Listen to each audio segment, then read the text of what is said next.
Hello, everyone. Welcome to the Nordic Football Podcast 2019, and we're right into the start of the season. This week, we're going to be busy bringing you season previews for both the Norwegian Eliteserien and Swedish Allsvenskan. We're starting with the Eliteserien preview podcast in this show. So, you're joining me, Steve Wyss, and my co-producer, Jonathan Fadugba. How are you, my friend? Hi, Stephen. Hi to everyone. Thank you for joining us. Welcome to season 3 of the Nordic Football Podcast. Delighted to be back for another season and really excited about the campaigns ahead in Norway and Sweden. Another season of Scandinavian football is here. It's nearly springtime. The sun is out. Slightly longer than it is into the winter months, and we're back and looking forward to the months ahead. How are you, Steve? Yeah, really good, thanks. Looking forward to the season ahead as well. So, Nordic Football Podcast. For those who have listened to us before, then welcome back. For anyone new out there, well, I suppose it's time we kind of told you what exactly we're all about. And we've got a little bit of information for those listeners there, John. Yeah, I think it's only right at this point in the season, the start of the campaign. And for those maybe who've not listened to the podcast before, and I'm aware we've had a swelling in our following recently on Twitter at Nordic Football Pod. So we've had a lot more users listening, a lot more followers recently.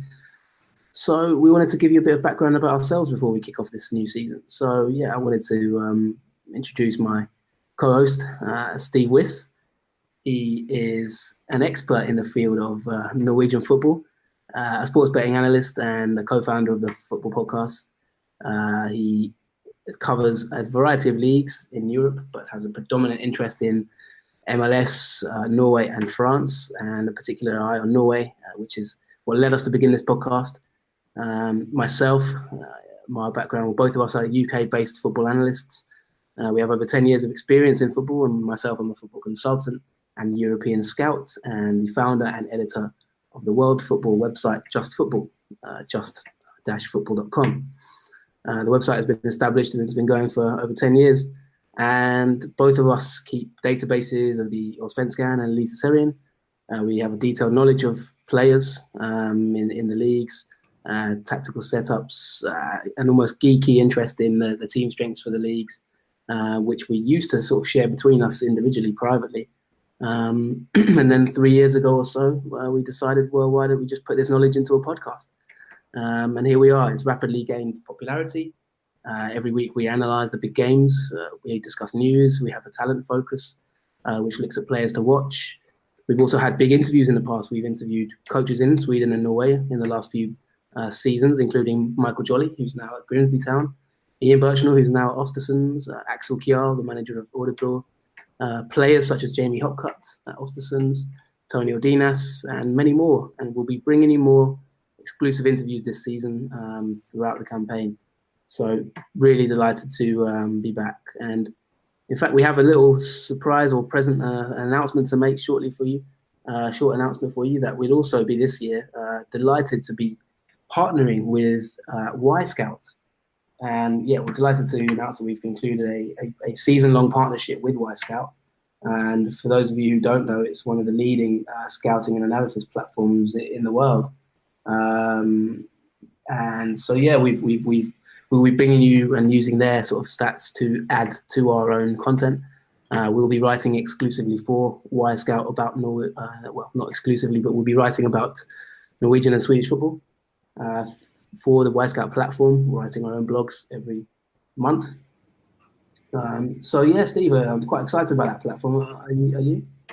Very, very excited. Y-Scout, obviously a well-known platform out there for statistics, player profiles, footage, everything. And, I think it will enable certainly this podcast to move to the next level in terms of analysis and, enable us to reach even higher depth. So, yeah, very excited about that.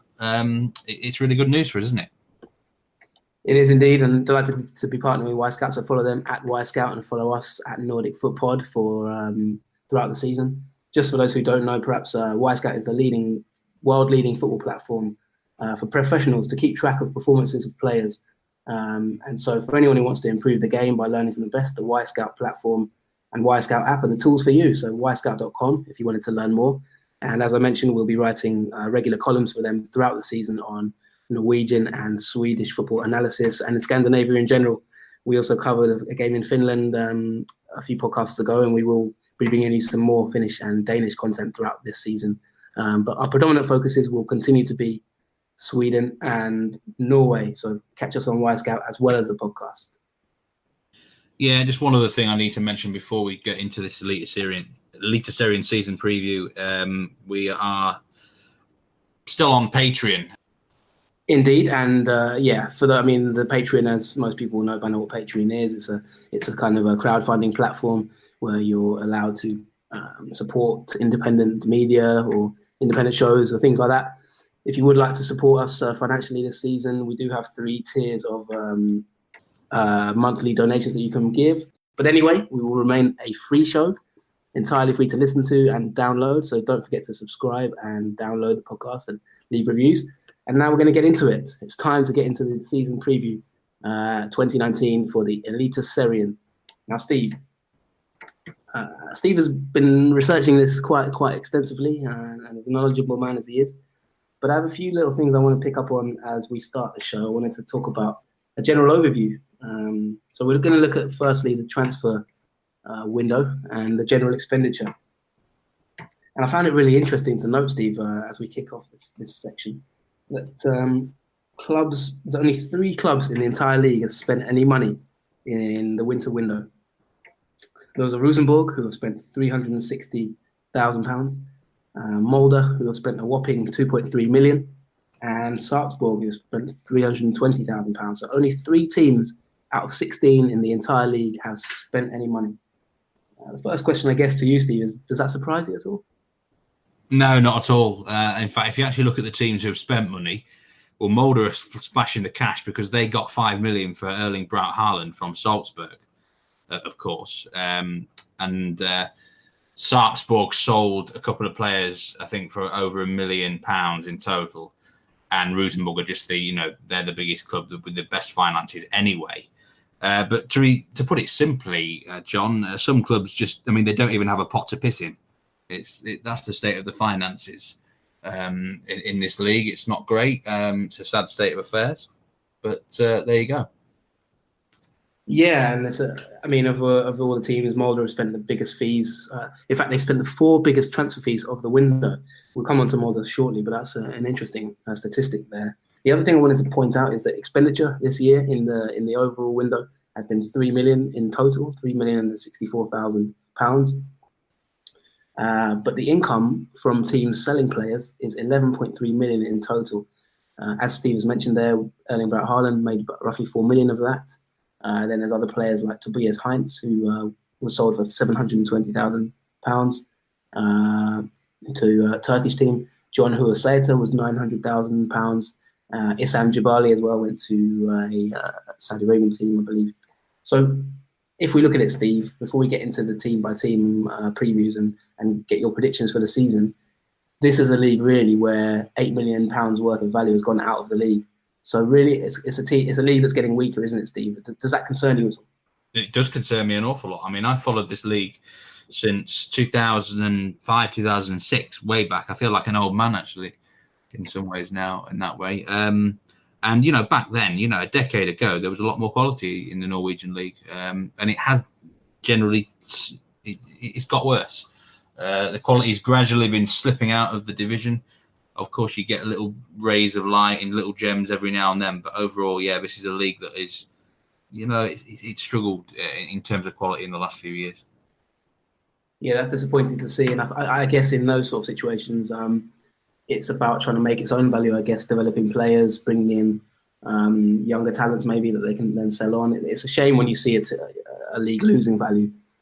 Just as a final point before we get into it, apparently, according to Transfermarkt again, the most valuable player in the league this season as it stands is Berger Melling at 1.35 million value for Rosenborg there. So anyone who disagrees that Berger Melling is the most valuable or best player in the league, feel free to tweet us at Nordic Foot Pod. Steve, it's time to get into it now, my friend. Look at your predictions And we're going to get into it and start with the top of the league and who will challenge for the title. Last season, we didn't even bother looking at the champions. We went straight to look at who would finish second. It seemed that inevitable that Rosenborg would win the title, which they did by roughly 5 points. However, looking at your predictions for this season, it looks like there may be a change in the wind this season, Steve. So take it away with the first team we want to talk about. Your prediction for the league title, please. Yeah, I'm going to stick my neck out here and say Molde will win the title. They are second favourites with the bookies, so it wouldn't be a complete shock if they did beat Rosenborg to this crown. I see it as a two-way battle for the gold medal. I don't think there'll be much in it, and the title might even be decided by the two head-to-head matches between the two sides. But I look at Molde, I look at who they've lost. Yeah, Erling Braut Haaland, big name, but he really had an impact for probably the second half of the season. He didn't. It's not like he was a consistent for 30 games for them, scoring ridiculous amounts of goals. Yes, it would have been great if they could have kept him, but I think they've done well. They've replaced him with players. Uri Omoiwanfo's come in from Starbek. Eirik Ulland Andersen, Erling Knutsen, and then at the back they've also signed a couple of good defenders. So. The only other real loss is perhaps Baba Kassar, who was a strong physical defender / defensive midfielder and also a bit of a naughty boy, but off the field, that is. But I think overall Molde have got they've signed well. They've got the squad depth. Probably the only big question mark is obviously in the managerial department where there are some doubts at the moment. Yeah, and it's interesting that you have them to win the title, given their managerial situation. For those who don't know, I mean, you must be living under a rock if you like football and don't know what's going on there. But Ole Gunnar Solskjaer obviously is a manager who is technically still under contract at Molde, I believe, but has been sort of essentially loaned out to Manchester United and has done very well there, to the point that he is now the favourite for the managerial post on a permanent basis. How would that affect Molde in terms of your prediction for them to win the title, and who would be the replacement if Solskjaer was to leave? Yeah, loan with an option to buy, by the sounds of it. Well, Erling Moe is the current man in charge, temporary boss. He was in charge of them in 2015 for half a season, so it's not like he's unfamiliar with the job. I don't think it affects too much. Solskjaer started so well at Man United that I think anyone associated with Molde was almost expecting him to leave by maybe the end of January. It was a realistic chance that he was never going to come back. So I'm sure they've got measures in place to prepare for his departure. I personally think Moe would probably get the job for the rest of the season, but whoever they want to bring in, they've got the finances and the money. They can bring in a really good candidate. So I'd rather look at the players in this instance, John. And they've got the players on paper. Anyone could really come in and challenge for the title with this squad. And I mean, are they just spending because of the Braut Haaland money, or is this sort of a financial injection that they've had? They generally tend to sort of have quite a large turnover of the squad, don't they? I think in the last window as well, they brought in a number of players. What's the financial situation at Molde in that sense? Are they a team that generally tend to spend, or is this outlay over the summer before the biggest transfers of the whole window for one club? Does that surprise you at all? I think obviously they've got money from the Braut Haaland deal, which is a big part of it. They're quite a big club anyway in Norway, so they've got resources as it stands. It's about how they've used that money wisely. I mean, for example, I've talked on this podcast many times how they really have struggled in that right-back department in the last few years.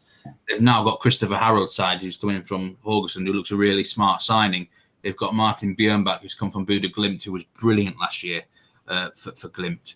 And it seems like they've looked at the Eliteserien and they've said, all right, who's done really well in this league in the last couple of years? And they've signed players from within the league who have really dominated it, like Uwe, Eirik Ulland Andersen. So these are players, they know they can do it in this league. It's not like they've taken risks from abroad. And if you combine that with some of the signings they did in the transfer window last summer, like Magnus Wolff Eikram, who was an absolute beast for them, really, they've got all the... I look at the squad, there's no real weak areas, perhaps... Well, no, I was going to say perhaps midfield might be their weakest, but I look all around, they've got no apparent spot where they're going to be drop-offs. They've got the depth if they want to rotate. I think they've got all bases covered. Fascinating stuff. And just looking at them last season, they actually pipped Brand to second, despite Brand sort of being up there for most of the campaign. And it all came because of a fantastic run, really, from September to November. They didn't lose a single game. They had a bad start, didn't they, though, Steve? That was the problem. But they won the last 4 in a row, won 8 of the last 10 games, in fact. So they really hit some serious form towards the end of the season. But it was defeats to teams like Ranheim at home, Kristiansand away, Ranheim away, Buda Glimt at home, Odd at home as well, that kind of cost them in the early season. How are they going to rectify that this season, Steve? And could you just give us maybe a rundown of their expected lineup or their expected key players briefly? Well, I look at this league, and this applies to all of the championship challenges, actually, not just Molde. If you want to beat Rosenborg to this gold medal, it's not necessarily about how you start the season. It's about the midsection and the end of it. Because look at Brann last year. They were 7 points clear after about round 16, I think, and they blew it. So it's not always about the start. It's Rosenborg win this league in the middle part of the year, where they seem to combine league and European matches so well, and then they get on a really good run towards the end. So what Molde need to do is just stay up there, stay level with Rosenborg in that first third of the season, and then they need to kick on a run. The big challenge for them is when the Europa League comes in July. If they go deep in that competition, the qualifiers, it can affect them negatively like it did last year. The lineup, I mean, they're going to go with Andreas Linde in goal. I think he's probably one of the top 5-6 keepers in the league. Not special, but he'll do the job.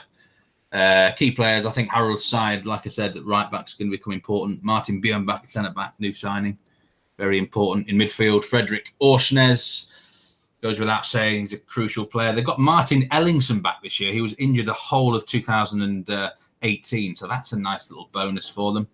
Magnus Wolf Eikrem, like I said before.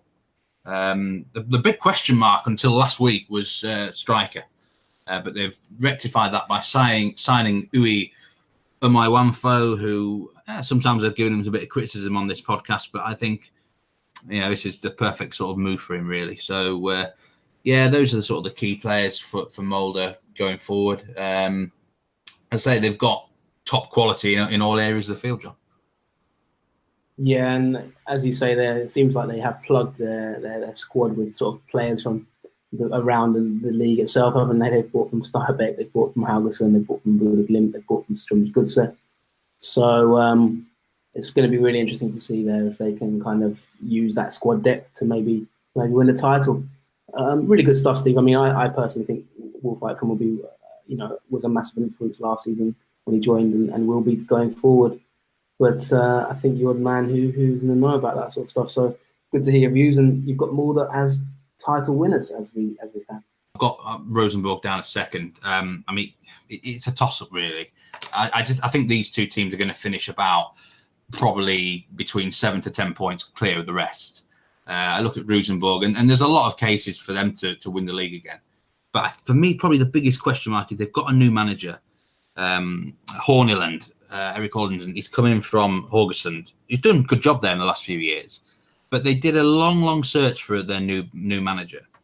And I don't want to disrespect Horneland, but I just feel like, they've done this massive, extensive search across Europe for a new boss. And all they could come up with is a guy from Haugesund to take over. I mean, I just feel like they could have done better, If they really want to progress forward, they probably needed to bring someone in from outside of the country. So, my biggest question mark probably would be about the manager. He's going to be implementing a 4-2-3-1 system, a more disciplined approach, supposedly, compared to past managers at Rosenborg. Rosenborg have had a 4-3-3 for the last 5 years, from what I can remember. I think he's going to require his wingers to be a little bit more disciplined.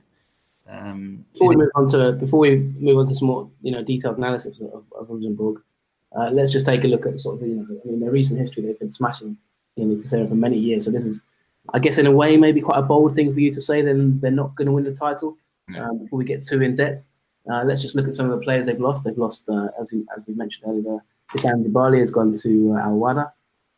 Then there's I don't know how many have they lost too many key members of the squad, or is this just sort of a, as you mentioned there, the manager and the feeling that maybe they've not quite recruited as well as you'd like to see? They've not really lost anyone of significance. Jabali only played about 10 games for them, I think. They bought him for 1 million last year and they've sold him for about 1.3 million or something like that. So, yeah, I mean, we've got to remember Rosenborg had an absolute shit ton of injuries last year. So, and guys like Samuel Adegbenro, who he only played 800 minutes in all competitions. I mean, this is a guy who could tear the league apart. I'm a little bit concerned that the new manager doesn't perhaps see him as a mainstream starter at this point in time. I think he would rather play Paul-Andre Helland out there on the left wing instead of him, probably to keep someone like Helland happy, but it won't be long before he goes down injured with something. He's made of cotton wool, that bloke. So I think Sammy will soon get a chance on that left wing, and I expect a big year out of him if he can stay fit. On the opposite wing, got David Akintola, who was at Haugesund last year under Horneland, so he knows all about him. He's a really good player, and I expect he will go really well. They've signed Jørmund Assen from Tromsø. I know there was a listener question about him. I'll talk about Assen in a minute. That's it, really. They've not really recruited in other areas. They probably didn't need to. They've got a lot of strong players, John, across the field. Yeah, we'll get into that question shortly. Just a note very quickly there that obviously Rosenborg have won the league the last 4 seasons running and are 26th-time champions of Norway. So, as I said before, this is a big prediction in terms of saying that they won't win the league. And, you know, you have to look at weaknesses when you suggest that they're not going to do the goods this season, or is it maybe just that Molde are that strong? Let's move on to the question that we've had, though. I'd like to just quickly pick up on a tweet from our regular listener at Ted Cruz 8, my son, on Twitter, who asks, how will Assen perform this year? Do you know what? It's really ironic because he started his career as a youngster at Rosenborg, but he obviously wasn't deemed good enough there. So he ended up across the city at Ranheim, and then Tromsø took him on, and he's been there for the last 3-4 years. I really like Jørmund Assen, but I just wonder whether he's a better player when he's kind of like a big fish. Tromsø, he was the main man, really, certainly for assists. He's the sort of player I think needs to be playing on a regular basis as well. And there's a lot more competition for places in this Rosenborg squad in the midfield. So he's certainly not guaranteed to start all the time. I've got a funny feeling he might be a little bit of a flop there. I mean, I can't really base it on any stats or anything because his statistics were brilliant for Tromsø in the last couple of years. It's just really gut feeling about playing time and suiting the system and suiting the club. I do wish him the very best, Jørmund Assen. He's a fine talent, but he might not have the sort of impact that some expect of him, in my opinion. Fair enough. And yeah, just to note, he's one of the few players in the league who's been bought for a fee, believed to be roughly £360,000. So 27-year-old there, Jørmund Assen. Thanks for your question there as well, Mr. Cruz 8, my son. We're going to move on now. Rosenborg, you've got them second. You've written them off. Rosenborg fans, send us your comments and thoughts. Keen to hear what you think there about that one. Is it a controversial point of view, or is it one that maybe you share? Third and fourth now, Steve. You've got 2 teams there. You want to name them yourselves, and we'll have a brief discussion on those 2. Yeah, I think gone with Sarpsborg third and Brann fourth. Don't think there's going to be too much between these 2 sides. And if you really want a dark horse for the league, then you got to look at Sarpsborg, really, because they're a club that have really been on the up in the last few years. I'll start with them, and there's always a lot of player turnover at this club. There's always plenty out the door, and there's always plenty in the door. Had a great run in the Europa League last year at the back end of November. There, nearly qualified for the last round of 16. Sorry, and they've obviously got a bit of money from that, and the club's recruits well. They're in a good, stable position, and they've got some interesting players to keep an eye on. Quite a few good young players as well. And I feel that if they can hit the ground running with no other distractions in Europe this year at all, then they could go on a run. Interesting you say that. And one of the section that we have later for you in part 2 is a rundown of 10 players we've selected in the league to watch this season. And we do have a Sarpsborg player in there, which we'll talk about in part 2. But Steve, give us just a few other reasons why you think Sarpsborg will pick up form. Who are the key men in that squad? I remember their Europa League run, but just briefly, have they got anyone that they brought in who you expect to do well, or is it just good coaching and management? They do have a really good coach and get back a really top quality coach. I think their goalkeeping situation is one of the strongest in the whole league. And goalkeeping in this league, there's not that many to keep you around, really. There's a lot of crap keepers. But they've got Alexander Vazyutin and Aslak Falch as their 2 keepers. And both, I do rate them both quite highly. I mean, probably defence is their weak point, actually, John. I look at the likes of Rosenborg, Brann and Molde, and I think Sarpsborg probably will concede more goals. It's not quite such a solid back line. I wouldn't really say there's anyone in that defence that would stand out as being brilliant. But in the midfield, they've got Christopher Zachariasen, who's top quality, and I expect will lead. This is probably his last season in the Eliteserien. He may even only last to the summer. A really good midfielder. They've signed Jonathan Linseth from Mjøndalen, who caught the eye in Obosligaen last year. They've got a bunch of strikers. They've got Stefan Schalavik in from Brann. Lars Jørgen Salvesen's come in. They've got Abubakar Conte. I've not seen any of this lad, but supposedly he's got great talent. Jørgen Strand Larsen, who I'm going to talk about later. They've got loads of squad depth. They've got a massive advantage for me in squad depth compared to Brann and Vålerenga, for example. And that is an important factor to consider. They can refresh the squad if needed. If things really went their way, and they could even challenge for the title, but they're going to need all the little bits, the 1-0s to go their way, the 2-1 last-minute goals to go their way. But I fully expect them to be in the top 3 or 4. Yeah, interesting. Just a note there that Sarpsborg actually finished 8th last season, so this is a massive jump you've got them leaping there to 3rd. And looking around the betting stats, they're actually 8-1 to win the title. So anyone who fancies an outside bet there, maybe Sarpsborg could be the ones. Steve, let's look at Brann quickly. They've dropped in your predictions here from 3rd, where they finished last season, to 4th. Yeah, it's just I feel like last year was the one that got away from them. That was a really big chance for them to win the league. They might be a little bit deflated this year from that. They've lost players. It started last summer when they lost Sivert Nielsen. I mentioned in the review podcast end of last year how massive a loss that was. They've not really signed anyone apart from Petter Strand, who's a useful all-round midfielder, and Christopher Luckberg from Ranheim. I think Luckberg will go well actually for them if he manages to cement a place down. I don't like their goalkeeping situation at all. They've got 37-year-old Hakon Opdal from Start, who's about over the hill now. And they've got Eirik Johansson, who came from Sandefjord. I've got to be honest, I think he had a shambolic 2018. I don't know who's going to start in goal for them, but I see it as a massive weak area. It's a good job they've got a really good defence, Brann, because they haven't got a goalkeeper who's going to save them very often. But they've got a top quality defence. Vito Vermgaard, Christiansen, Acosta, Rismark. I mean, they've really got some fantastic defenders. But going forward, they probably lack enough quality overall, despite Gilbert Koomson and Doda Bamba, who I do rate. There's not an awful lot outside that starting 11 in attacking and creative areas. For me, there's probably not enough goals in this team, push comes to shove, but they'll be up there because of their strong defence. Yeah, just looking at last season, they started the season 14 games unbeaten, an unbelievable run before it was ended with a 4-0 defeat to Molde. But as you've said there, maybe they've lost a bit of firepower. They had the second best defensive record in the league last season, but as we've got there from Meatman Soccer, we were expecting them to have a bit of a dip. So let's look at the team you have in 5th before we have a short break, perhaps. You have Vålerenga, who I remember in the last season's preview podcast, Steve, you were not happy about them at all in terms of their ambitions.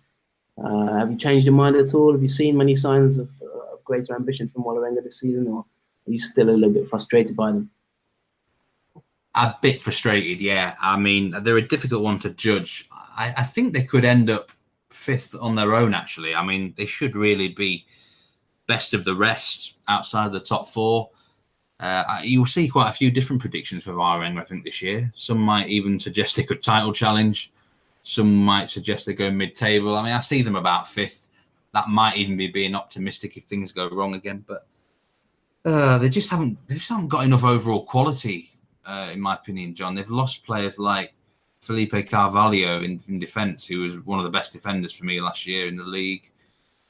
In attack, I mean, Sam Johnson's gone on his bike, moved to Real Salt Lake in MLS. Midfielders have moved on. There's quality here. And they've got an exciting sort of trio of attackers in Shadira Ejuke, Bud Finner, Matthias Williamson. It's a good signing from Rosenborg if he can stay fit. And Herolin Scharler's impressed in pre-season. He's signed from start. So they've probably more goals in them this year, Vålerenga. Midfield's a little bit questionable. They've got a few youngsters to keep your eye on. Defence, for me, is a big question mark, although they've got an interesting signing at right back, Efrain Juarez, who I'm going to talk about a bit later. They've got quality. They should be up there, but I just don't see them challenging for the title. And they haven't got enough overall depth compared to the top 3 either. Ronny Doyle's actually admitted in recent months that things have gone very wrong. There's a direct quote from him. It's a club, John, that needs to be up there, sort of play the long game here, try and build. It's going to be a longer process than they thought, I'll say that. Yeah, well, I mean, these quotes are quite strong, actually, and I don't know about the betting markets for kind of first manager to leave, but these are quotes from beginning of November last season. I'm going to take a very long, hard look at myself. I'm the leader of this club and I have to look in the mirror. If I cannot influence the players, then perhaps I have to start looking at myself. I'm sorry for the fans who have had to watch this, but it's not good enough. I'm going to take time and reflect on this. Something has gone very wrong. Now, Dyle has won a Norwegian title in a cup with Strømsgodset and had some success with Celtic. But do you think things are getting a bit stale at Vålerenga, Steve, or do you see some signs of optimism? There were times last year they looked really, really good. And since Ronnie's been here, they have looked really good, and it's just there's not been any consistency from them. Progression. I think what fans just want to see them make that a little bit of a step forward, like they're getting closer to the top 3 or 4. If they can do that this year, it will bring up a lot more optimism to the club, and maybe they can rebuild next winter to actually challenge for that top 2 or 3. That's the way I see it going. If they can just develop bit by bit, that's what it's all about here at Vålerenga. It's a big year for them because if they get stuck in mid-table mediocrity again, I just think it might well be the end of the Ronnie Dyer project, and they're back at square one again. Great stuff. Now we're going to go to a short break. That's the top 5 for you there. The Meat Man Soccer Predictions, the Nordic Football Podcast 2019 predictions. We have in 5th, Vålerenga. In 4th, Brann. In 3rd, Sarpsborg.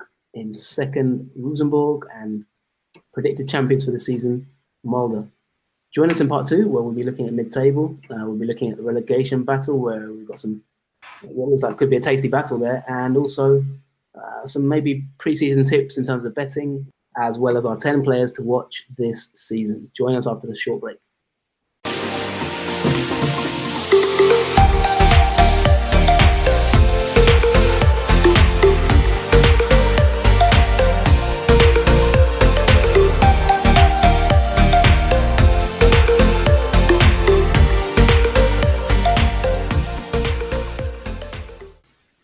Welcome back to the Nordic Football Podcast 2019 Eliteserien Norway season preview. And we're joined by Steve Wyss, who is ripping into the teams in the league, giving us a full analysis blow by blow. And we're going to start now at the bottom of the table because we have something that might come as a bit of a shock to some listeners, or maybe it won't. But I wanted to go straight into your pre-season predictions for the league table, Steve, because at the bottom of the table, you have a team that actually had quite a good season last year and, bloodied the noses of quite a few teams with an eventual finish of 7th. So you have the bottom team in the league as Ranheim, who finished 7th last year with 42 points. Explain yourself, Steve. Well, they're going to, this time last year, I predicted them 16th as well. So they're probably going to love me predicting them 16th 2 years in a row.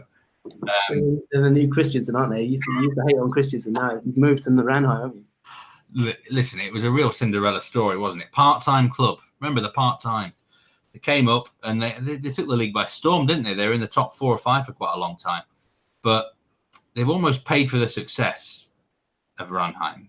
They've lost players like Rismark, the defender, went to Brann last summer.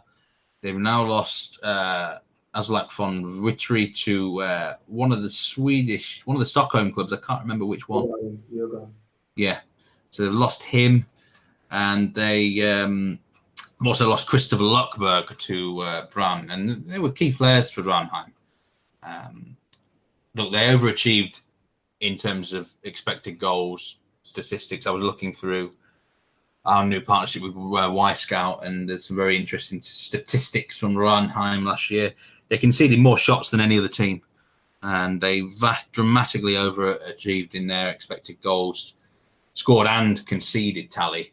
And I think in the end it was noticeable in the last third of the year that their results were starting to go a little bit skew-whiff, and it was catching up on them. And I think it's unsustainable in the long term, especially now they're losing players. The key man for them in the midfield is going to be Mads Reginiussen, no doubt about it. He's going to be their key player. And up front, Michael Carlson is a massive player for them as well. I've got to be honest, a lot of these guys that they've signed in are from the lower leagues. I don't really know that much about them. I mean, there might be the odd gem here and there. And they've got to hope there's a few gems, because I really think the second season syndrome is going to hit them. I wish them the very best of luck and all that. And it's not an easy place to go for anyone to visit the Ranheim. It's a horrible place. The surface is awful, artificial. And yeah, I'll use the word shithole again. It is one. But I just think they're going to regress in the second season, John. And I think they're going to be maybe a bit like Sandefjord last year in that respect. Slightly harsh description there of Ranheim as a shithole, but you've done it with Mjøndalen, so I suppose you're not one to sort of be too polite, are you, Steve? But there you go. Pointing out, as you said, you are right. They lost their last 3 games of last season, and in fact, they had quite a significant dip towards the end of the campaign with 6 defeats in the last 10 games. So it could be right there. They won 12 last year and lost 12, drew 6. So maybe this year they're not going to be as, maybe that second season syndrome in the spirit may well have been sucked out of them slightly. That was probably the biggest surprise, I think, in terms of looking at the bottom of the table. But 15th, you've got Mjøndalen, who are the newly promoted boys, who are also a team you've described as a shithole. So apologies to Mjøndalen fans and Ranheim fans from myself. But Steve, carry on with Mjøndalen and tell us a little bit about them before you rip them to pieces. Tell us a bit of the positive side about their promotion. They had an amazing defence in the Obos-ligaen last year. They only conceded 24 goals, right? And to put this in comparison, only one other team conceded less than 40 goals in that league. So that is a staggeringly good defensive statistic for Mjøndalen. Now, I've got a question for you, actually, John. What were you doing? Can you remember what you were doing in 2006? It's quite a long time ago now, isn't it, my friend? Probably maybe at university or something like that. Well, it's a really interesting statistic. Mjøndalen's manager, Vegard Hansen, has been in charge of his club now for 13 years. Wow. Yeah, I mean, he's like the Arsene Wenger of the Norwegian league, isn't he? And you've seen it all, this bloke. He led them to promotion in 2015. Mjøndalen, my concern here, John, is that, yes, they had that brilliant defence in the Obos-ligaen last year. But whenever they've been in that league, they've always had a pretty good defence. The one season they had in the Eliteserien, I think 4 years ago, they conceded 69 goals. Now, for me, managers just don't change that quickly. Certainly not in places like Norway. Leopard doesn't change its spots, and there was a lot of panic from their manager when they got promoted last time around. these defenders in the Eliteserien, can they make the step up to the Eliteserien? I'm not sure. I mean, Johansson, Janssen, Dragsnes. I mean, these are brilliantly part of a back four last year who were very strong. But until I see them in the Eliteserien action, I cannot be at all convinced that the defence will keep them up, because in terms of goals scored, the highest scorer just scored 5 goals, which is staggeringly low for a promoted side, isn't it? Yeah, it is indeed. And I mean, they've lost a few players as well, haven't they? They've lost Jonathan Lindseth, central midfielders to Sarpsborg. Is there anyone who they brought in who? Is there anyone who you look at as think they could be the figurehead of that team? Or new signings that I do like, actually, Stian Azamundsen from Kristiansund. He's got a really good free kick on him, and he can put in some great deliveries, which might be important if they're going to try and get. You'd think quite a few of their goals would come from set pieces, so that's crucial. And they've got Fredrik Brustad, who's come from Molde, and actually he's the one bit of real quality up there who could make a difference for them and actually improve their goal scoring. So he's a good signing. And Sondre Liseth, I think we've got it from Ness Sotra from the Eliteserien, highly thought of, I think, and he's one to keep an eye on. I've got to talk about a bloke called Olivier Ocean, 37-year-old, who's been around the block a bit in Norway for a long, long time now. He was in the league when I first started covering it. There's not many players left in the league when I first started up in Norway, but he's there, 37 years of age. And be a good physical presence and experience for them in the final third. He's a bit of a legend, isn't he? He played in France. I remember the name, Olivier Ocean. Yeah. Played in France. Yeah, he's a legend. Yeah, absolutely. And it's good to see him back in the Eliteserien. I don't know how much of an impact he's going to have, but I'm sure he'll be great around the squad for them. Well, a bit of a blast from the past there for your past there, Steve. But in terms of good to be back, let's move on to Viking, who some fans will certainly be saying it's good to be back. And they have been promoted. They left it, they had an up and down season, didn't they, in that league? But they managed to get the job done and head up back to the Eliteserien, where many of their fans will say they belong, and they will bring fans, and they will probably up the attendance in the Eliteserien in general. Talk to us about Viking, Steve. You've got them in 14th for that relegation playoff. Well, I mean, in complete contrast to Mjøndalen, they completely outscored their way out of the league. They scored 68 goals, which was massive compared to anyone else.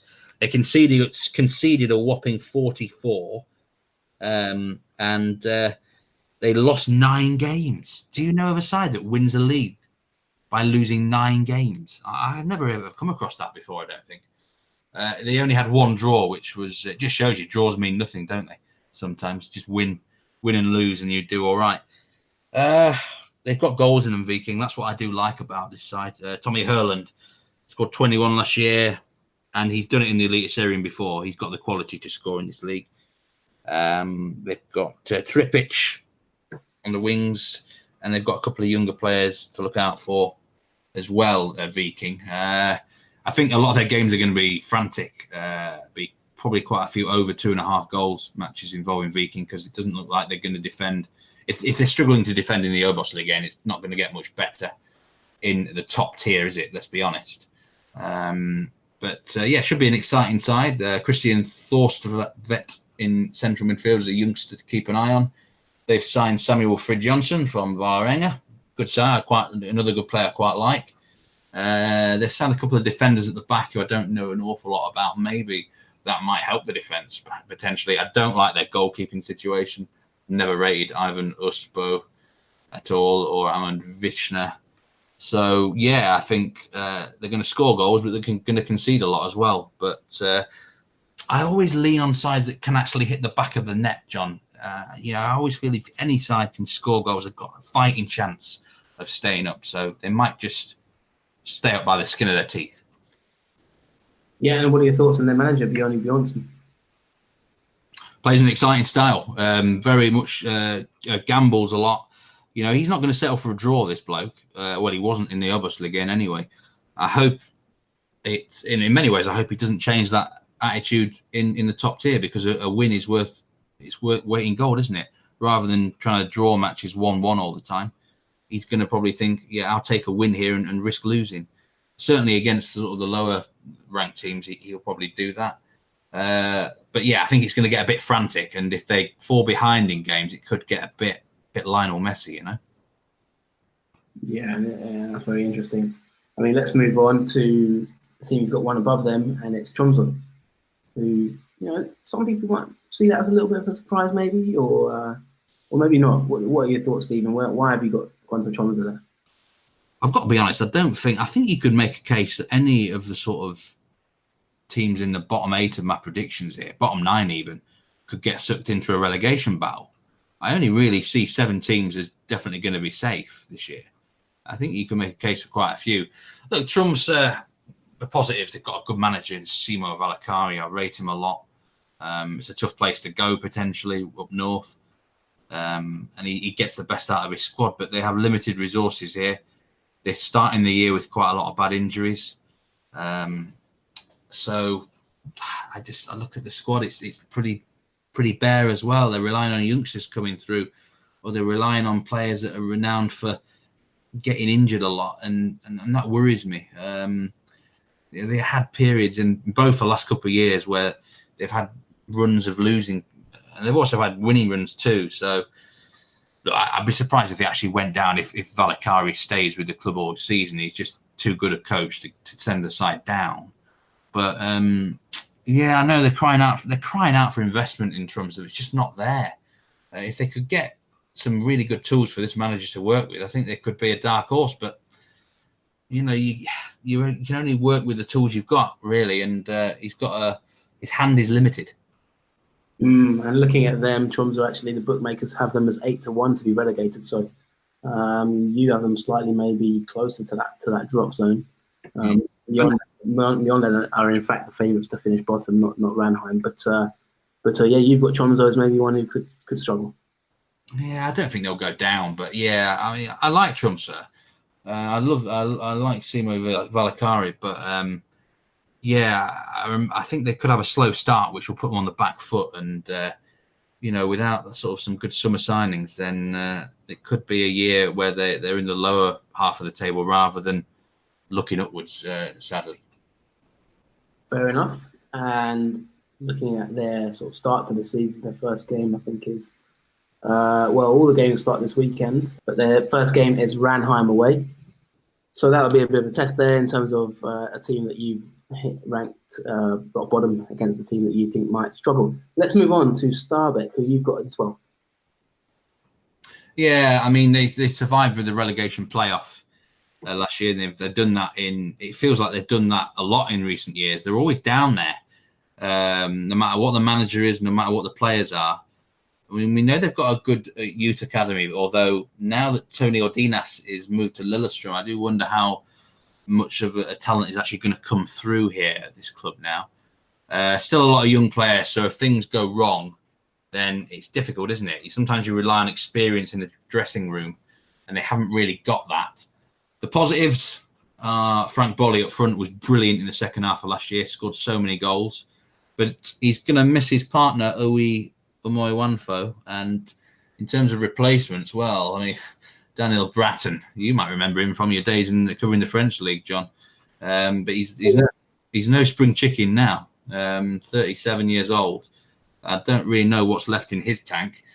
They've signed some players from sort of the lower leagues who I'm not too sure about how they're going to get on. They've signed a defender, Madis Veerman, he's an Estonian international.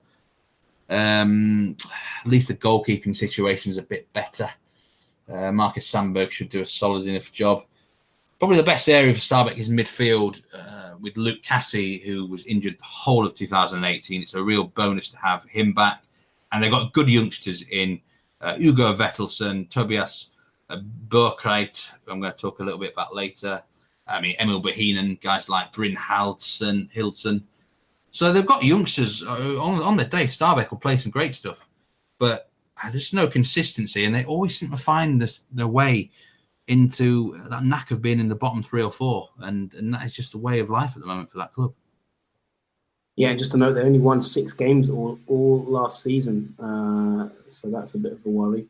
You would have thought had a terrible season, 6 games in 30 played. and only won one away game all season. So you think they're going to turn that around a little bit? Just looking at Frank Bolly, actually, he's one of the favourites to be top goal scorer this season. What are your thoughts on him, very briefly? Nah, not for me. Not without Uwe there. I mean, Uwe did a lot of good things in the team. In terms of the statistics, didn't show. He was a great shadow striker and a great foil for Bolly.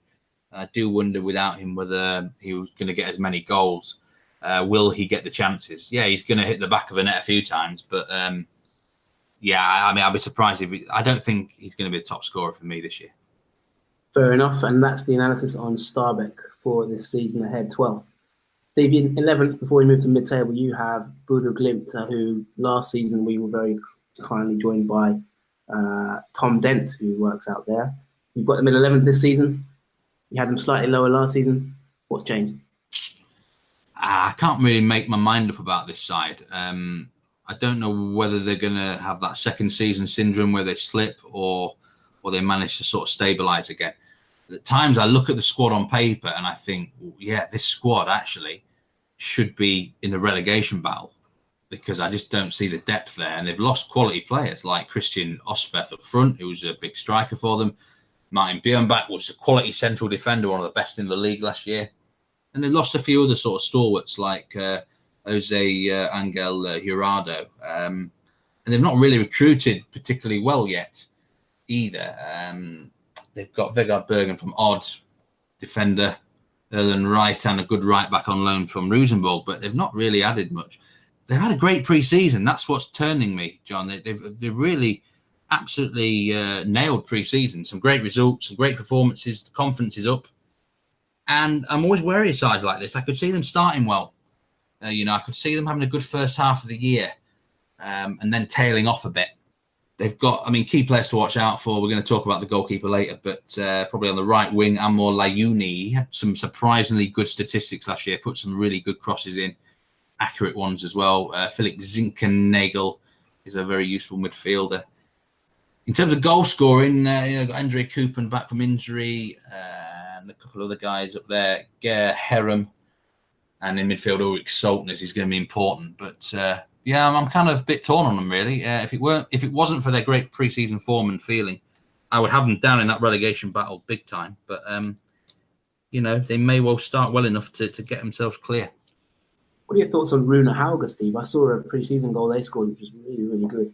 I think they posted it online. A really flowing team move, which I was quite impressed by, to be honest. Do they have some good young players, or are they was that just a pre-season friendly? And nothing? Yeah. Got a good mixture of youth and experience, actually, this team. Probably more on the young side, actually, I would say, but which is I always like that. Yeah, they've had youngsters come through. Hakon Evien's one. Obviously, Jens Petter Halga. Patrick Berg's come in and I think he's about 21 now. Björkan at the back. Obviously, the guy on loan from Rosenborg, Erlen Reitan. So, yeah, they've got some good youngsters to keep an eye out for. Interesting side, obviously quite far up north. It can be a difficult place for teams to visit. They drew a lot of games last year. It kept them up ultimately. I'm not sure which direction they're going to go in. I've got quite a few question marks about Bodo Glimt, but because they're just looking so good in pre-season, I think it'd be foolish to say they're going to struggle at this point in time. Okay, well, at the risk of, I don't think we'll upset Tom Dent with that prediction. They finished 11th last season, and you've got them to finish 11th this season. So, Tom, if you're listening, give us a tweet as well. I'm interested to hear what you think about that prediction. Yeah, they struggled for goals last year, averaged sort of just over one goal a game, 1.07, 32 goals all season. But they had a quite good defensive record compared to the teams in the lower end of the table with 35 conceded. So maybe that's the basis for your prediction there. Let's move to the mid-table now, Steve, and I'm going to kind of move through these ones pretty quickly, to be honest. Just getting pressed for time. I'm going to throw three of them at you, and then let's talk through them. You've got 8th, 9th, and 10th in this order. 10th, Lillestrøm, 9th, Strømsgodset, and 8th, Kristiansund. Yeah, I think Lillestrøm are probably the easiest of the three to predict. They're going to be slap bang in mid-table for me, if not a little bit lower. I don't think an awful lot's going to change here. They've got the only Swedish manager in the league, and he did a good job last year keeping them up. And they've got some decent enough. They've got enough goals in them for me, Lillestrøm. That's what I like about this side. They've got experience, quite an old squad, which can be a good and a bad thing, I guess. They've got enough just in all areas of the field, really. They're not going to be spectacular. Just a solid sort of side that I just don't see them getting sucked into trouble this year. But equally, you wouldn't say they're a dark horse to finish like top 6 or 7 either. Yeah, we never seem to talk about Lillestrøm, actually. And I tend to think they're quite a highly rated team in terms of fan base. Is that wrong? Or, what's the overall overview of Lillestrøm? And just before we move on, before we answer that question as well, that they have a Swedish manager. Probably explains the signing by Alex Dyer from Elfsborg, who caught my eye in terms of the transfers in. I think he had a pretty disappointing season last year, but the year before that, he was quite impressive. Last year he was at Elfsborg, but he's now moved to Lillestrøm. Both teams playing in yellow, maybe he just likes the colour of the shirt. But what's the deal with Lillestrøm? Why are we sort of ignoring them to a certain extent? You're right about the manager, Jürgen Lennartson. He's made a few smart signings from the Swedish league, actually. He's used his knowledge there well. We don't really talk about him too much, I guess just because they're not really stood out that much in the last couple of years, They do have a good fan base down there on the suburbs of Oslo. Obviously got a big rivalry with Vålerenga. I think we did a teaming focus on them in one of our early pods, didn't we? Another signing, Daniel Gustafsson on the wings. I think he's coming from the Swedish league. I think one to keep an eye on. They've got quality there. It's just they're never going to do anything remarkable. Really, I just don't think it's not like that. Wow, X factor enough with Lillestrøm. Okay, and Jürgen Lennartson, by the way, is a former EF core manager. In fact, I was living out there, so it'll be interesting to see how he does in that league. Strømgodt set now, and Christensen. Yeah, Strømgodt. Last year I was way off with this prediction. Put them second, and they nearly went down. Look, I think they're in a different era now. They're going to have to rebuild the squad. Lost players like Toki Nguyen, Eirik Andersen. It just feels like a squad that they're going to be mid-table for me. They're not. They've always been used to challenging the top half in the last sort of decade, but that's not going to happen now for me. I don't like their manager.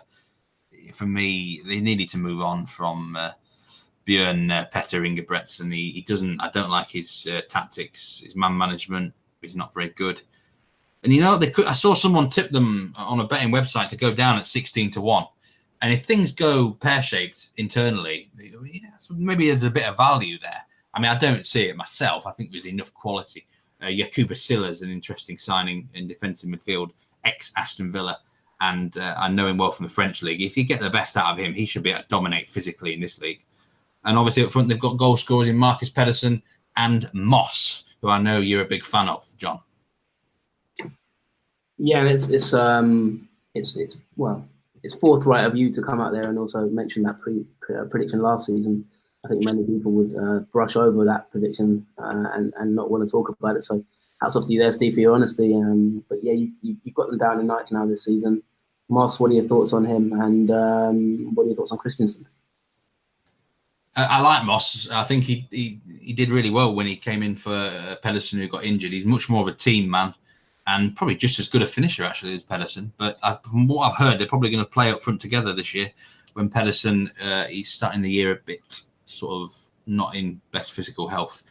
And then Christensen, do you know what? I've dissed this team the last couple of years, haven't I? I've said they were going to go down twice and they massively defied me twice.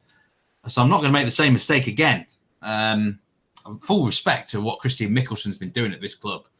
He's built this side. It just shows you what you can do if you come up, stabilise, and he's developed a squad which it doesn't really have that many star talents in it, but they're really, really good team ethic, great team unit, not that many what you call weak players, and they're all fighting for each other a lot.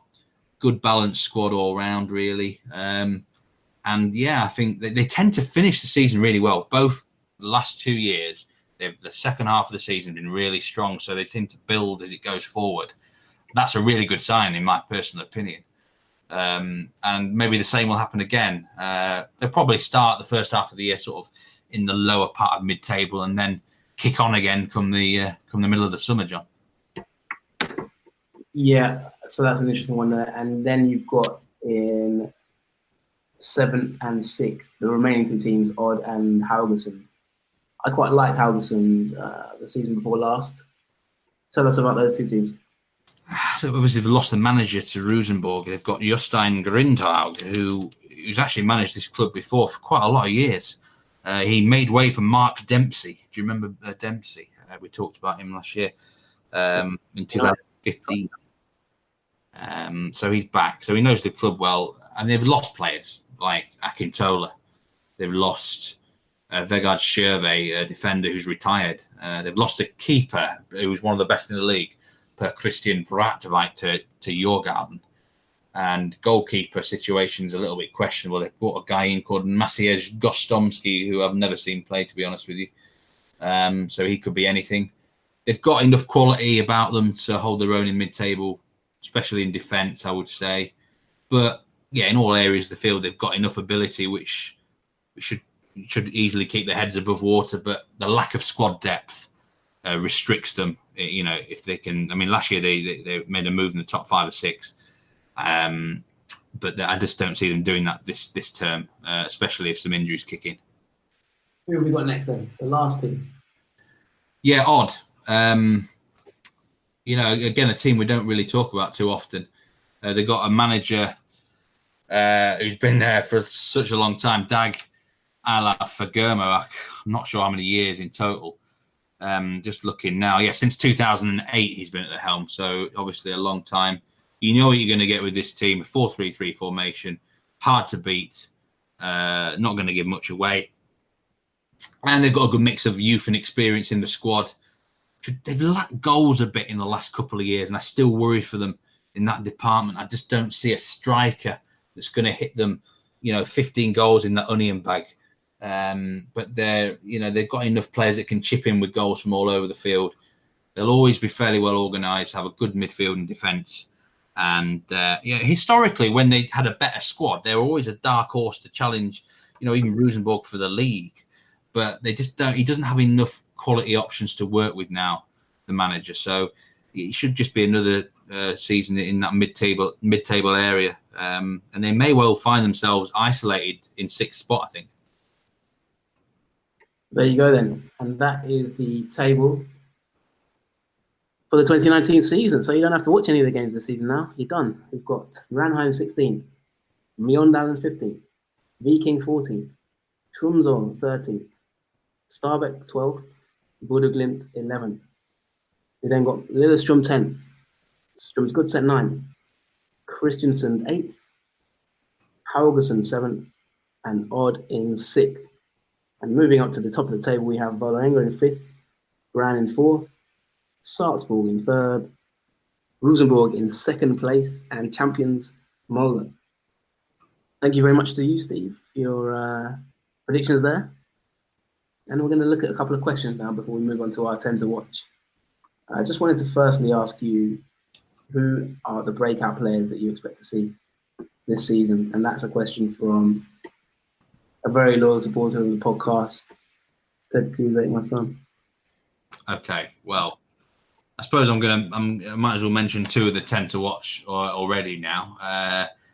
Let's go with Joshua Kitolano at Odd, on just 17-year-old, really bright talent. He's got a brother, John Kitolano, who signed by Wolves last year.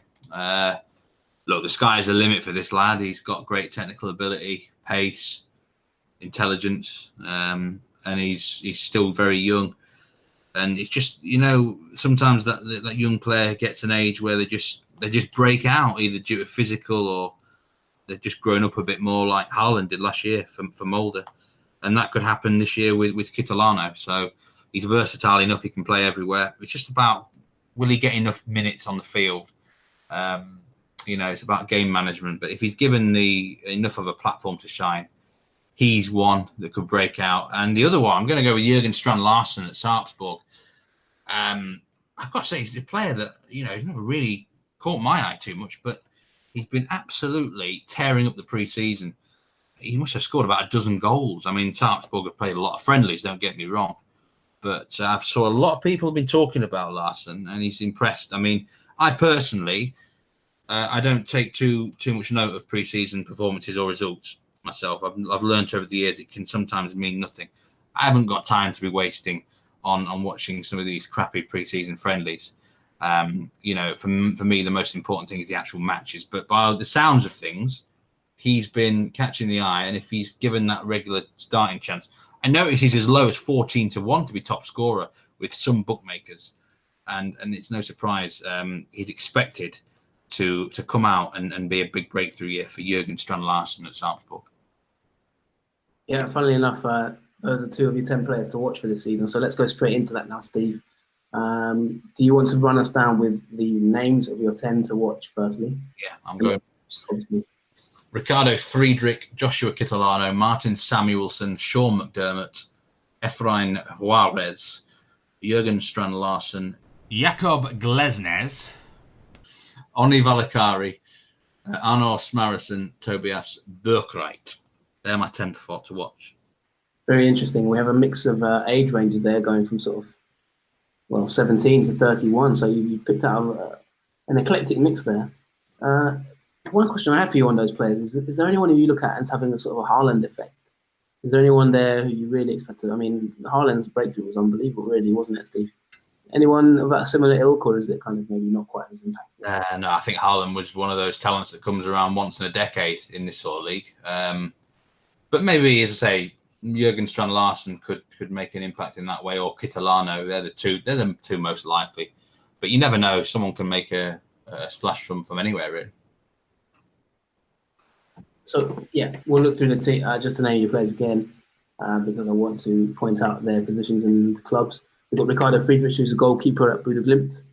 Joshua Kitolano is a midfielder / winger at Odd. Martin Samuelsson, who was at Haugesund, the winger again. Sean McDermott, a goalkeeper at Christiansen. Efrain Juarez, who Mexican international, in fact, so he's got quite a track record, 31-year-old at Vålerenga. In defence, Jürgen Strand Larsen, as you've mentioned there, at Sarpsborg, 19-year-old forward. Jakob Glenzes, a centre-back at Strømsgodset. Onni Valakari, a centre midfielder at Tromsø. Arne Smarrison, a 30-year-old attacking midfielder at Lillestrøm. And rounding up your 10 to watch this season, Tobias Björkreit at Stabæk, a 19-year-old central midfielder. Really good stuff, Steve. We'll be keeping track on those. And don't forget as well, we'll be having Talent Corner throughout the season, focusing on players to watch. You can follow us on Nordic Football, and also like us on Facebook, Nordic Football Podcast, and we'll bring you links to the pods and more interesting stuff from around the world of Scandinavian football on those pages. So don't forget to give us a follow or a like, and bear in mind that we'll be bringing you exclusive analysis from Y-Scout as well this season. So we might even be able to up our game in terms of our knowledge of Sweden and Norway this year. Before we wrap up this pod, Steve, I just wanted to look at a couple of interesting betting markets. And we've been sort of toying around with the idea of a betting podcast this season, maybe either separate to the main pod or, as a preview show maybe, or a addition to the weekly or fortnightly podcast. If you are actually interested in that, then please feel free to give us a little mention and tell us that you'd like to see it. As we're mulling that one over at the moment. We haven't quite decided. But looking at the markets at the moment, we're just going to look at a couple of interesting markets there. Now, prediction for top goal scorer, the favourite is Oye Omewenfo. Do you agree with that, Steve? I do, actually. Yeah, I think he's going to get a lot of goals. The only doubt is if, there's a bit more competition for places there. But I see him as going to be their top striker this year, unless Lecky James gets a more advanced role in that way, that Oye would be limited with his goals, or whether or not he'd be taking penalties there as well, I'm not sure. But yeah, I see Molde as the championship side, so it makes sense that someone there is going to score a lot of goals. I mean, the problem if you're looking at someone from Rosenborg, for example, like Bentner or Söderlund, they're often resting and rotating their players, especially when they're in the sort of the Champions League qualifying matches. And there's no guarantee that a lot of these guys will stay fit either. A lot of them have injury track records. So I wouldn't be taking anyone from Rosenborg personally. I think the goals would be wide. But I wanted to ask you about Samuel Adegbenro at 25-1. Well, that looks like outrageous value to me. Again, it's just, will he play enough? Will he start enough matches to do that? Yeah, look, if he does the whole season, he's going to be a threat. But he's not just about scoring goals, Adegbenro. He's about supplying them as well. It's a bit of value, He's got the ability to tear the league apart, of course. But you probably need to be looking at a striker that's going to be in there regularly, day in, day out. The main man, going to be on penalties. And probably, I say my pick probably would be a pretty boring one in Uwe Wanfo. Okay, and that was also a listener question as well. Who we got the golden boot? So we've covered that. There, kill two birds with one stone. Winning the title. Are there any kind of standouts in terms of value bets? I know we've gone through your predictions, but is there any standout value there in terms of bet? I mean, just to look through it. Rosenborg actually the favourites. Molde are a 3.1, so I guess from that point of view, you've already predicted them to win it, so maybe that is your value pick.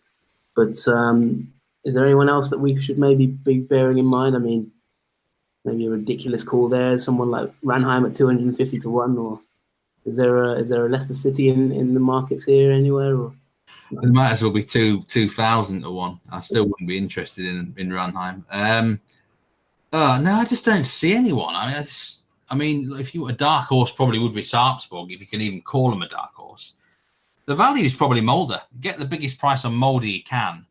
Bear in mind, last year Brann led this league by 7 points. So at some stage, maybe you could lay them off if they had a big lead and cover yourself by backing Rosenborg mid-season or something.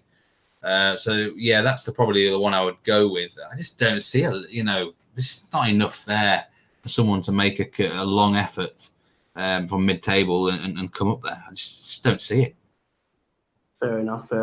And finally, we have assists. And apparently, according to the markets, the best prediction for top assist provider is Guillermo Assen, who we were asked about earlier, who is 3.8. I see value there in Magnus Wolf. I guess I would put them out as my Swedish side, 4.2. But is there anyone else that you maybe look at? I mean, we've got Erling Knudsen at 5s, Bjørge Melling at 6, Gilbert Coombson at 8, Mike Jensen at 9s. Anyone who sticks out to you there, maybe? I'd be looking at the Wolf, Magnus Wolf Eikrem for me. I think he had a lot of assists last year in the second half of last year. And he could be the man that supplies an awful lot of goals for Molde. I don't think Assen will win it at all. I think Rosenborg assists will come from all over the place, not just one man. They've got loads of outlets now, so I don't see him winning it. He can go to someone random. I think Morten Gams Pedersen won this assist trophy 2 or 3 years ago for Tromsø, and you never would have expected that at all. It's often the key is to look at the clubs where you have someone passes to a striker all the time, like when Gerrard used to pass to Owen for Liverpool and stuff like that, and that they can rack up the assists that way. It wouldn't shock me if someone really random won this trophy. Interesting stuff. Yeah, and I like the look of Magnus Wolf too. One final question then, Steve, before we wrap up this show, and I think in the next show we're going to be looking at fantasy football potentially, but one other question we have from Jürgen Hohenholm, who's a regular listener to the show. Thanks for your question, Jürgen. What are the best signings of the transfer window in Norway? I know you've briefly touched on each team and their ins and outs, but do you have a sort of top 2 or 3 signings that you've looked at and thought, yeah, game changer? God, that's put me on the spot, that one. I didn't even know that was a question. Oh, God, not off the top of my head. I'm sure with a bit more time, I probably could give you a top 2 or 3. And there might be time for more transfers before the window shuts at the end of the month, of course. Right now, it's not really a wow one for me that says that's game changer. Are we? Yeah, it's a big signing, no doubt about it. Probably a more important signing is their right back, Christopher Harold's side. Like I said before, it plugs a really important gap for them, it's been a problem in recent years for Molde. That one sticks out as quite a good one. I tell you, who is a bloody good signing. he was on my top 10 players to watch out for. Sean McDermott at Christiansand had a really great year for them in 2018, but he actually left the club, John, to go to Dynamo Bucharest in Romania. He only played 3 matches with them, and there was a bit of I don't know quite why they split relations. There was all sorts of talk that their manager claimed that he wasn't up to scratch, but I also heard that he just wasn't settling in Romania. Christiansen straight away snapped him up again. I tell you, that is probably going to be worth 6-7 goals for them at the end of the year. That is how important a keeper he is for them. So it's not technically a signing; it's like a re-signing. But I think that was a really smart piece of business for Christiansen. Fair enough. Big Sean there is one of your key signings of this window. That's what we've got time for in this show. A bumper episode in terms of previewing the new season. Thank you very much for listening. Don't forget you can follow us on Twitter at Nordic Footpod, and you can like us Nordic Football Podcast. And you can also support us on Patreon at patreon.com/Nordic Football Podcast. We're going to be back with the Allsvenskan Swedish season preview soon. But for now, it's myself, Jonathan Fadugba, and my co-host, Steve Wyss, signing off for the show and saying we really can't wait for the season ahead. Got some exciting stuff lined up. 2019 season in Scandinavia. Bring it on. Thank you and goodbye.